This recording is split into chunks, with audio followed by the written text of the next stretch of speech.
आज उस राजा की कहानी को जानेंगे जो जितनी अच्छी तरह से हथियार चलाना जानता था उतनी ही अच्छी तरह से कलम को भी चलाना जानता था। हर्षवर्धन के बारे में कहा जाता है कि उन्होंने गुप्त साम्राज्य के पतन के बाद छोटे छोटे सूबों में बटे उत्तरी भारत को एक करने का काम किया था। राजाओं में ऐसे गुण कम ही देखने को मिलते हैं कि वो महान विजेता के साथ साथ सफल प्रशासक और एक साहित्यकार भी हों। सन 590 में जन्मे हर्षवर्धन की जीवनी हर्षचरितम में बाणभट्ट लिखते हैं कि लगातार हथियार चलाने की वजह से उनके हाथ काले पड़ गए थे, मानो समस्त राजाओं के प्रताप की अग्नि को शांत करने में मलिन हो गए हों। 16 वर्ष की उम्र में थानेश्वर की गद्दी पर बैठते हुए हर्ष के सामने कई विकट स्थितियां थीं, लेकिन उन्होंने इन चुनौतियों से घबराए बिना अपना रास्ता प्रशस्त किया। विजय नाहर अपनी किताब शिलादित्य सम्राट हर्षवर्धन और उनके युग में लिखते हैं, अपने पिता प्रभाकर वर्धन की मृत्यु, माता का सती हो जाना, बड़े भाई राजवर्धन की षड्यंत्र में मृत्यु, बहनोई मौखरी नरेश गृहवर्मा की हत्या और बहन राजश्री का राज छोड़कर विंध्याचल के जंगलों में पलायन जैसी कई भीषण और विकट घटनाएं हर्षवर्धन के जीवन में हुई। लेकिन छोटी उम्र और अनुभवहीनता के बाद भी उन्होंने बहादुरी से इसका सामना किया। प्रभाकर वर्धन की मृत्यु के समय हर्षवर्धन वहां मौजूद थे, जबकि उनके बड़े बेटे राजवर्धन हूणों के खिलाफ लड़ाई लड़ रहे थे। राजवर्धन हूणों के विरुद्ध लड़ाई लड़कर जब वापस लौटे तो उन्हें अपने पिता की मृत्यु का समाचार मिला। वो इसे सुनकर इतने व्यथित हुए कि उन्होंने संन्यास लेने की इच्छा प्रकट की, लेकिन हर्ष ने अपने बड़े भाई को आग्रह कर राजगद्दी पर बैठाया। इस बीच राजवर्धन को अपनी बहनोई मौखरी गृहवर्मा की मृत्यु का समाचार मिला। वो अपनी सेना के साथ बहनोई की हत्या का बदला लेने चल पड़े। उन्होंने मालवा नरेश की सेना को पराजित कर कन्नौज पर अधिकार कर गौड़ नरेश शशांक के शिविर को घेर लिया, लेकिन शशांक ने षड्यंत्र कर राजवर्धन की हत्या करवा दी। बाणभट्ट लिखते हैं कि शशांक ने राजवर्धन की अधीनता स्वीकार करते हुए उनसे अपनी बेटी के विवाह का प्रस्ताव रखा। जब राजवर्धन शशांक से अकेले उनके शिविर में मिलने गए तो उन्होंने राजवर्धन की हत्या करवा दी। चीनी यात्री हुएनसांग जब भारत आया तो हर्षवर्धन का दौर शुरू होने वाला था। जब राजवर्धन की मृत्यु के बाद कन्नौज की गद्दी खाली हुई तो कन्नौज के दरबारियों ने राजवर्धन के छोटे भाई हर्षवर्धन से गद्दी संभालने का अनुरोध किया। शुरू में हर्षवर्धन ने इस अनुरोध को स्वीकार करने से मना कर दिया। तब उन्हें धर्मगुरुओं ने सलाह दी कि वो राजा बन जाएं, लेकिन गद्दी पर ना बैठें और ना ही अपने लिए महाराजा शब्द का उपयोग करें।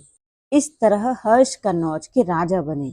उन्होंने अपने लिए राजपुत्र शब्द का उपयोग किया।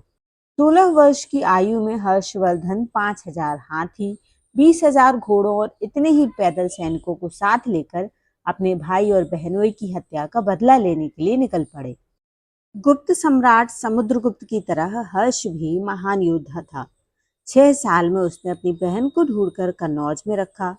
कन्नौज सहित पंच भारत यानी सारस्वत, कान्यकुब्ज, गौड़, मिथिला और उत्कल यानी कि उड़ीसा पर अधिकार कर लिया। इस समय तक हर्ष की सेना ने एक विशाल रूप ले लिया था।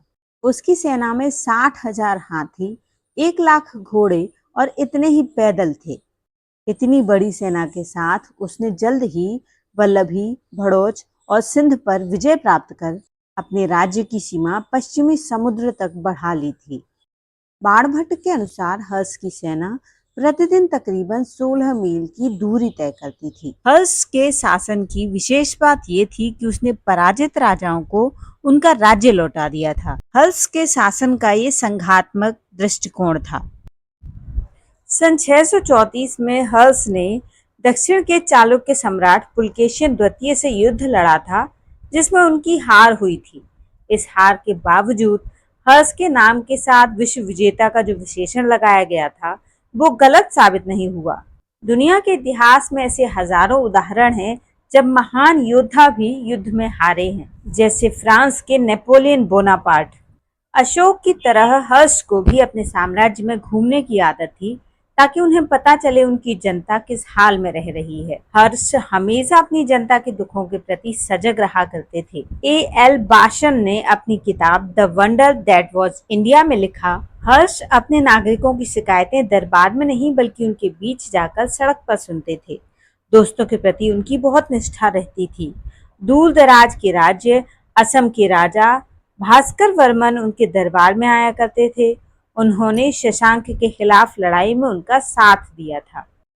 सम्राट हर्षवर्धन की राजधानी बनने के बाद कन्नौज का गौरव दोगुना हो गया था। वेनसांग लिखते हैं कि कन्नौज में हर जगह आर्थिक संपन्नता थी, लोग सभ्य थे और ये नगर वाणिज्य व्यापार का केंद्र था।